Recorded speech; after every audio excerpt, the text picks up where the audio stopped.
جو سیاستدانوں کے بچے ہوتے ہیں وہ ایک ایسے ماحول کے اندر ان کی پرورش ہوتی ہے جس کے اندر وہ سوتے جاگتے اٹھتے بیٹھتے ہر وقت وہ سیاست دیکھ رہے ہوتے ہیں. وہ کہتے ہیں کہ یہ خاندانی سیاست ہے.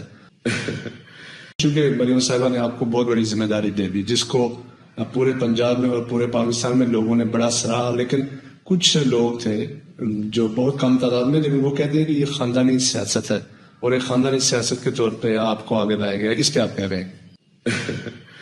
نہیں مجتبیٰ بھائی، میرے خیال سے کہ آج کل کے دور میں یہ اعتراض بالکل بجا نہیں ہے.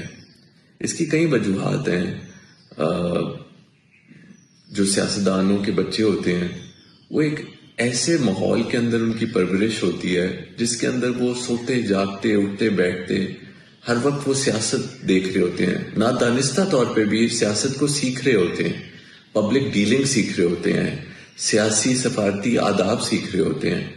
تو with the passage of time, جس طرح ایک آپ کسی ایسے خاندان میں آپ کے والد جو ہیں یا آپ کی والدہ جو ہیں وہ ڈاکٹر ہیں تو بچہ نیچرلی جو ہے اس کے اندر ایک شوق پیدا ہو جاتا ہے کہ وہ ڈاکٹر بنے، انجینئر بنے، وہ فورسز کے اندر جائے.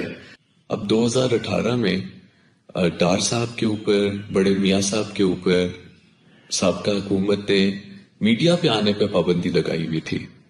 ایک طرف میڈیا پہ پابندی لگی ہوئی ہے، دوسری طرف آئے دن کبھی ہمارے گھر کو پناہ گاہ میں کنورٹ کیا جا رہا ہے، کبھی ہمارے فلاحی اداروں کے اکاؤنٹس کو منجمد کیا جا رہا ہے. تو آئے دن کبھی کوئی کیس کیا جا رہا ہے جھوٹا مقدمہ، کبھی کوئی جھوٹا مقدمہ کیا جا رہا ہے.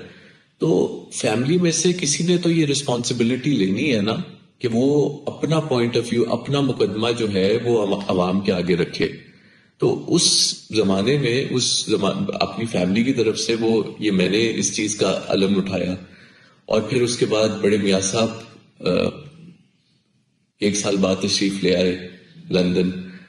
ہم نے پارٹی کے آفس کو فعال کیا تو ادھر جو چند لوگ ہوتے تھے لندن کے پارٹی آفس میں، ان میں میں بھی ہوتا تھا. اور جو اپنا حصہ انسان ڈال سکتا ہے وہ ڈالتا ہے. اس وقت ایک بڑا ایک نوبل کاز، ایک میاں صاحب ایک بہت بڑی تحریک لیڈ کر رہے تھے تو اس میں اپنا حصہ ڈالا. اور چونکہ میاں صاحب ادھر تھے، ڈار صاحب ادھر تھے، تو آئے دن ادھر جرنلسٹ پاکستان سے کہیں تشریف لاتے تھے، پولیٹیشنز آتے تھے. ہم چونکہ ادھر ہوتے تھے تو ہماری بھی ملاقات ہوتی تھی، اور کئیوں سے تو پہلے سے شناسائی تھی اور کئیوں سے اس دور میں ایک دوستی ڈیولپ ہو گئی. تو وہ آپ کا نا ایک نیچرل ایک انکلینیشن یا آپ کا رجحان اس طرف ڈیولپ ہو جاتا ہے. تو یہ بالکل اسی طرح ہے، اس میں کوئی بالکل میرا خیال ہے کہ کسی کو کوئی اعتراض کی بات نہیں ہونی چاہیے. دوسرا، مجھے تقریباً 2 دہائیوں سے زیادہ کا انٹرنیشنل ادھر ایکسپوجر ہے. الحمدللہ بڑے اچھے گلوبل کانٹیکٹس ہیں. تو ان کو کنٹری کے بینیفٹ میں جہاں ہو سکا ان کو استعمال کیا، اور بیک گراؤنڈ میں رہتے ہوئے جو ملک کی خدمت کر سکتے تھے وہ آلریڈی کی. اور پھر ہم نے اپنے بڑوں سے یہی سیکھا ہے. میں نے پوری زندگی ڈار صاحب کو ملک کی جو خدمت ہے، سیاست ہے، پبلک آفس کی ہولڈنگ ہے، وہ ڈار صاحب کو ہمیشہ عبادت سمجھ کے کرتے دیکھا ہے. اور بڑے میاں صاحب کو بھی، وزیر اعلیٰ پنجاب مریم نواز شریف صاحبہ کو بھی یہی ہمیشہ تلقین کرتے ہوئے دیکھا ہے کہ آپ کوئی پبلک آفس ہولڈ کرو، سیاست کرو، بس اس نیت سے کرو کہ آپ لوگوں کی خدمت کر رہے ہو، تو اس سے بڑی کوئی عبادت ہے ہی نہیں. تو ایگزیکٹلی اسی نیت کے ساتھ میں نے یہ جو وزیر اعلیٰ پنجاب مریم نواز شریف صاحبہ نے ایک ذمہ داری دی ہے، اس کو میں نے سنبھالا ہے. اب کوئی تقابلہ تو نہیں بنتا جی، میں تو مریم نواز شریف صاحبہ کا ایک ان کی ٹیم کا ایک سپاہی ہوں، لیکن چند سال پہلے ان کے اوپر بھی اس قسم کی موروثیت کے حوالے سے بات کی جاتی تھی. لیکن ان کے سخت سے سخت جو سیاسی مخالفین ہیں یا ناقدین ہیں، وہ بھی اب اس بات کو تسلیم کرتے ہیں کہ اس منصب کے اوپر ان سے زیادہ اہل بندہ اور کوئی آ ہی نہیں سکتا. انہوں نے اپنی پرفارمنس سے، اپنی ڈیلیوری سے، اپنی انتھک محنت سے اس چیز کو پروو کیا ہے، اور اب غیر ملکی جریدے جو ہیں وہ ان کے اوپر آرٹیکلز لکھ رہے ہیں، ان کے پروجیکٹس کے اوپر گلوبلی کیس سٹڈیز ہو رہی ہیں. تو آخر میں یہی کہوں گا جی کہ وقت جو ہے وہ سب سے بڑا منصف ہوتا ہے. تو مجھے اپنے اللہ تعالیٰ سے پوری امید ہے جی کہ وہ میری رہنمائی فرمائیں گے اور وہ میری اہلیت کو دنیا کے آگے ثابت کریں گے. جس فیلڈ کو آپ نے چنا ہے، جس کی ذمہ داری آپ کو ملی ہے، آنے والا جو دور ہے اسی کا، اس پہ مریم صاحبہ بڑا دلچسپی دے رہی ہیں اور پوری دنیا میں اس پہ بات ہو رہی ہے. تو اب کیا سمجھتے ہیں کہ پاکستان میں نوجوان نسل کو کس طرح اس کے اندر آپ نے ان کرنا ہے تاکہ آنے والا جو دور ہے، ہماری جو نئی جنریشن ہے وہ اس کو سیکھ سکے، اس پہ کام کر سکے؟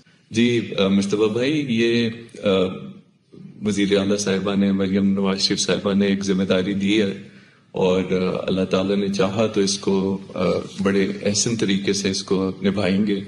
اس میں جو اے آئی کا شعبہ، میرے جو بیسکلی 2 پورٹ فولیوز پہ انہوں نے ایز ایڈوائزر لیا، ایک آرٹیفیشیل انٹیلیجنس اور ایک اسپیشل انیشیٹوز.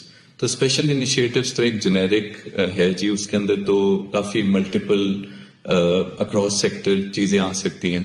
آرٹیفیشیل انٹیلیجنس جو ہے جی وہ بہت اسپیشلائزڈ ہے، اور یہ ایک ایسی چیز ہے جس کی جو فیوچر ہے جی، جو اس دنیا کا، اور ہمارا پاکستان جو ہے وہ بلیسڈ ہے، پنجاب ہمارا یوتھ سے بلیسڈ ہے، اور اس کے اتنے یوز کیسز ہیں. ابھی ہم جیسے ہم نے پورا ایک اس کے اوپر روڈ میپ آلریڈی تیار کیا ہے، اور ہم نے پورے سیکٹرز آئیڈینٹیفائی کیے ہیں کہ گورنمنٹ سیکٹر میں یوتھ کے جابس کے حوالے سے اس کے کیا یوز کیسز ہیں، ہیلتھ کیئر کے اندر، ایگریکلچر کے اندر، اس کو آپ کاؤنٹر ٹیررزم کے لیے ایون کیا کیا یوز کیسز ہیں.